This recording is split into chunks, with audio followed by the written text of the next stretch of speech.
What is a creepy fact about the human body? Bodies will move as they're coming out of rigor. I've been bumped by a few, I'm a coroner.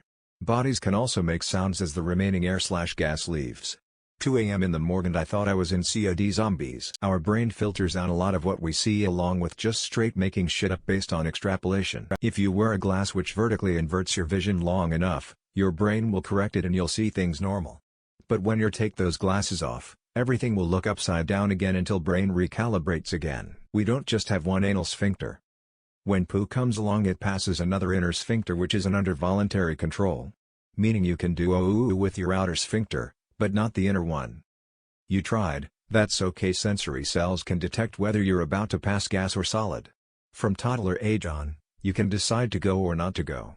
If the time isn't right, for example at a friend's house or no toilet nearby, the inner sphincter can push the poo back and store it there for later.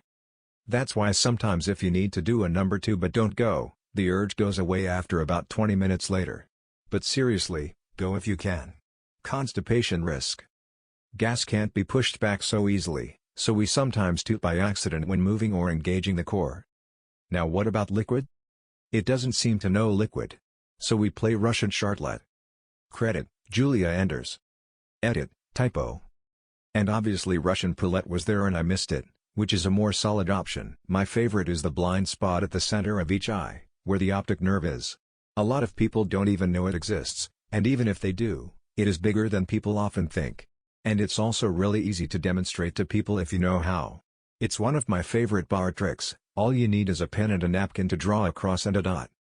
https://thebrain.mcgill.ca/flash/capsule/experience_genosix.html. The intestines are covered by a double fleece of peritoneum. See it like a blanket. When your intestines get damaged for whatever reason, this blanket starts moving out of itself and crawling upwards towards the place which has the injury. It will stay there until the injury is recovered. And then move on again. Maybe not the most creepy fact, but definitely interesting in my opinion. When you get laser tattoo removal the ink doesn't disappear, you pee it out. Your body's immune system breaks down the pigments of ink and it flows in your bloodstream, gets processed through your kidneys, then you pee out the ink. The liver can grow parts of itself back. If you get a splinter or foreign object stuck in your skin you can hold a flashlight against your skin and shine the light through your flesh, and the foreign object will be a dark spot. Light actually passes through our flesh quite well. Also, if you shine a bright enough light into your mouth you can see the light in your own eyes. You can become allergic to yourself. Your intestines know what shape they're supposed to be in, and can move themselves, which means gut surgeons can just stuff them back into you when they're done and they'll sort themselves out. The front of your tongue is curious, constantly patrolling, and autonomous. It chases the dentist around your mouth and you aren't even aware of it. So embarrassing and weird/creepy. 3 to 4 inches of the penis is inside the body. When you are thrusting you are also thrusting yourself. Human beings are a cesspool of bacteria and when you die your body eats itself from the inside out. A dead body will often move as it's being cremated. Muscles contract as they cook, after all.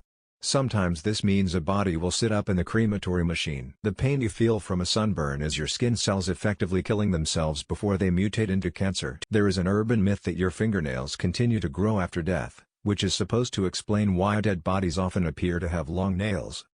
The truth is that the soft tissues in the fingers and hands tend to contract as they lose moisture, leading to the appearance of growing nails. The brain will always/usually try to ensure its survival. If knocking you out does so, then you will faint for the safety of the brain.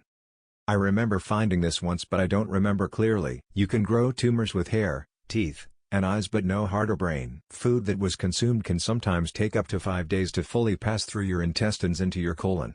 So when people say that you are full of shit, they ain't lying. Allegedly, your immune system has no clue your eyes exist. Effective tomorrow, if your immune system found out about your eyes it would treat them as an external threat. Therefore try and neutralize your eyeballs leaving you blind. Human skin is overlaid with a pattern called Blaschko's lines, stripes covering the body from head to toe. The stripes run up and down your arms and legs and hug your torso. They wrap around the back of your head like a hood and across your face. You just can't see them. The way your eyes are shaped causes your vision to be upside down but your brain flips the image automatically. You can see your nose at all times. Your brain chooses to ignore it. People keep saying your brain in these comments. I think one of the creepiest things is that you are the brain and the brain is you, but for some reason we brains really don't like to acknowledge this. Sometimes there are just random extra muscles. You can go your entire life without even knowing it. I've worked as a mortician and the Ms would tell me about some cases like this. Also, just random tumors, even when the individual had never been diagnosed. Lastly, skin sounds like saran wrap when peeled from the body. Your tongue has incredible tactile capabilities. So much so, that if you look at any object, you can vividly imagine what it would feel like to lick it. Go ahead, look at the wall, your shirt, your shoe, the tongue knows. I don't know if it is creepy for most people, but it has always weirded me out that the human brain is the only thing in the known universe to name itself. Heard a story of this guy who got an axe or something to his head. Destroyed most of his brain, except the part that processes routines. He got up from the bed beside his dead wife, got dressed, started brushing his teeth, what was left of them, casually checked the mirror and wiped his skin of some blood with tissue. Walked round the house and collected newspaper from the doorstep. Eventually he just collapsed. He was like a zombie, unaware of anything but for his routine. Really freaky. The insides of your eyeballs are completely isolated from the rest of your body. If your body discovers the inside of your eyeball through a puncture or some other reason, it can attack your eyeball as a foreign invader. It will also attack the other eyeball, just in case. Be nice to your eyes. U/Stream Bella 2 points out it's called ocular immune privilege.